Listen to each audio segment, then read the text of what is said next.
সর্বপ্রথমেই মহান আল্লাহ পাকের দরবারে অসংখ্য অগণিত অজস্র শুকর আদায় করি যে আল্লাহ সুবহানাহু ওয়া তাআলা আমাদেরকে 1446 হিজরি সনের 8ম নম্বর মাসটার নাম কি? শাবান মাস। জোরে বলেন শাবান মাস। শাবান মাসের ব্যাপারে দু জাহানের বাদশা রাহমাতুল্লিল আলামিন কি বলেন জানেন?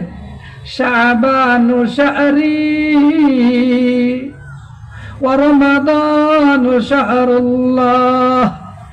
শাবান মাসটা হলো আমি রাসূলের, সুবহানাল্লাহ বলেন না, শাবানু শাহরি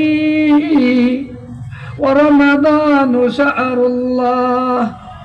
শাবান মাসটা হলো আমি রাসূলের, আর রমজান মাসটা হলো আল্লাহ।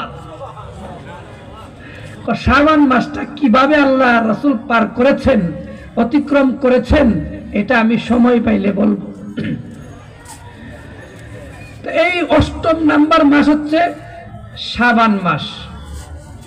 এই শাবান মাসের মাহফিলে আল্লাহ সুবহানাহু ওয়া তাআলা আমাদেরকে বিভিন্ন প্রকারের কাজকাম থেকে ফারেক করে, মাসিয়াতের পরিবেশ থেকে ধরে ধরে, গুনার পরিবেশ থেকে যাচাই বাছাই করে, সুস্থতার নিয়ামত দিয়ে, আল্লাহ সুবহানাহু ওয়া তাআলার নেক দৃষ্টি দিয়ে, আল্লাহ সুবহানাহু ওয়া তাআলার রহমতের চাদর দ্বারা বেষ্টন করে আল্লাহ সুবহানাহু ওয়া তাআলা আমাদেরকে তার পছন্দনীয় মাহফিলে, গুনাহ মাফের মাহফিলে, সাকিনা নেওয়ার মাহফিলে, রহমত নেওয়ার মাহফিলে, জান্নাতের বাগানে, সুবহানাল্লাহ বলেন, জান্নাতের বাগানে।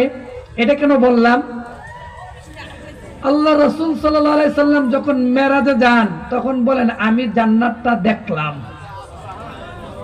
সুবহানাল্লাহ আসতে দেবেন। ওই হাদিসটা আসছে বুখারী শরীফের 5196 নম্বর হাদিস। জান্নাতটার মধ্যে দেখলাম, দেখে তো আমি অবাক হয়ে গেলাম। সুবহানাল্লাহ বলবেন না?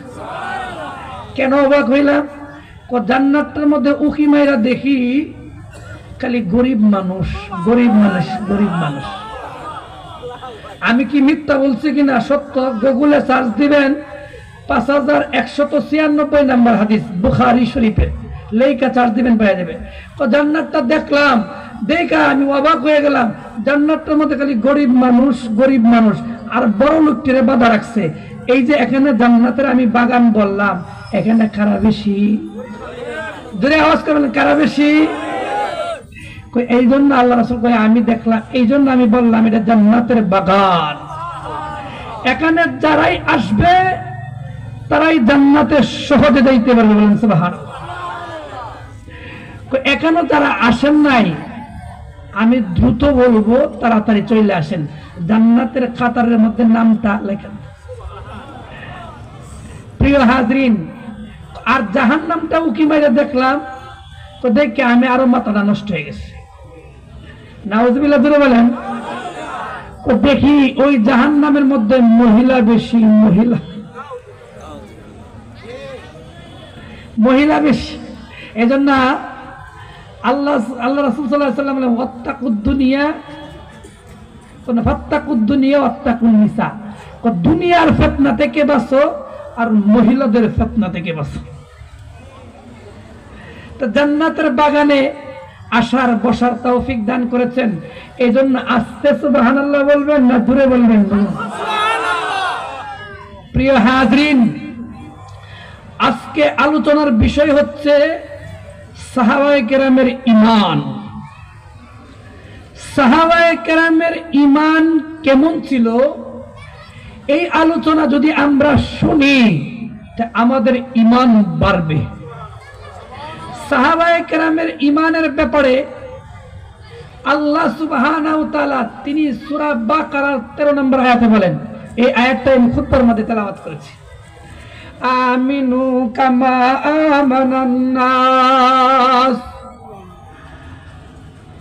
আল্লাহ সুবহানাহু ওয়া তাআলা তিনি বলেন, ও দুনিয়ার মুসলমানরা তোমরা শোনো, ও ঈমানদাররা তোমরা শোনো, ও উম্মতে মুহাম্মাদিরা তোমরা শোনো, ও ঈমানদাররা তোমরা শোনো। ইমানদাররা হলো আমি আল্লাহর বন্ধু।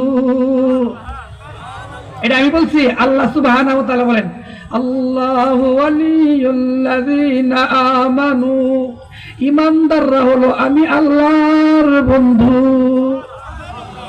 এটা কে বলেন? রব।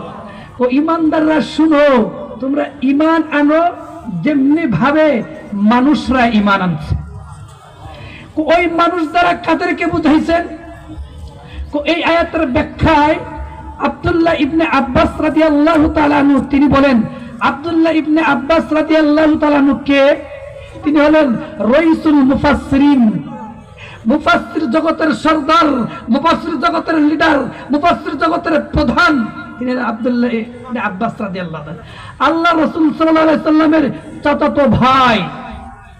এত বড় মুফাসসির কেন হলেন, কিভাবে হলেন? এই ঘটনাটা শুনেন।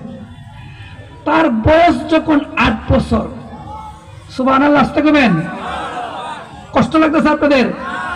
তার বয়স যখন 8 বছর, তখন আল্লাহ রাসূল সাল্লাল্লাহু আলাইহি সাল্লাম ওয়াশরুমে গেলেন। ওই হাদিসটা আসছে বুখারী শরীফের 143 নম্বর হাদিস। ওই হাদিসটা 43 নম্বর হাদিস, 143 নম্বর হাদিস।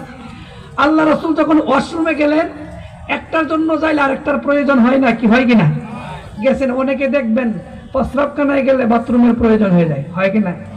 তা আল্লাহ রাসূল এভাবে যাওয়ার পরে তিনি চিন্তা করলেন, আমি তো ভুলে পানি আনি নাই, যদি পানি হইতো ওযু টুজু করে বের হয়ে যাইতাম। আব্দুল্লাহ ইবনে আব্বাস 8 বছর বয়স। কত বছর বয়স? 8 বছর বয়স। তিনি চিন্তা করলেন, আল্লাহ রাসূল দুজাহানের বাদশা, রাহমাতুল লিল আলামিন, সাইয়্যিদুল মুরসালিন। প্রিয় হাজরিন, আল্লাহ সুবহানাহু ওয়া তাআলার কাছে পছন্দনীয় শব্দ কোনটা জানেন? যদি হাজারো গুনাহ করেন, সমুদ্রের ফেনা পরিমাণও গুনাহ করেন, আর এই শব্দটা আপনি বলেন, আপনার সমস্ত গুনাহ আল্লাহ মাফ করে দিবেন। এই হাদিসটা আসছে তিরমিজি শরীফের 3334 নম্বর হাদিস। বলেন আস্তাগফিরুল্লাহ, 3 বার বলেন আস্তাগফিরুল্লাহ, আস্তাগফিরুল্লাহ, আস্তাগফিরুল্লাহ, আস্তাগফিরুল্লাহ। ঢাকা বাসানটেক কাসিমুল উলুম মাদ্রাসা ও এতিমখানার উদ্যোগে আজকের এই মাহফিল। এই মাহফিলের সম্মানিত সভাপতি, আমন্ত্রিত উলামায়ে কেরাম, আমার সামনে উপবিষ্ট আছেন বিভিন্ন বয়সের মুসলমান ভাইয়েরা, পর্দার আড়ালের মা ও বোনেরা, সকলকে আন্তরিক মোবারকবাদ।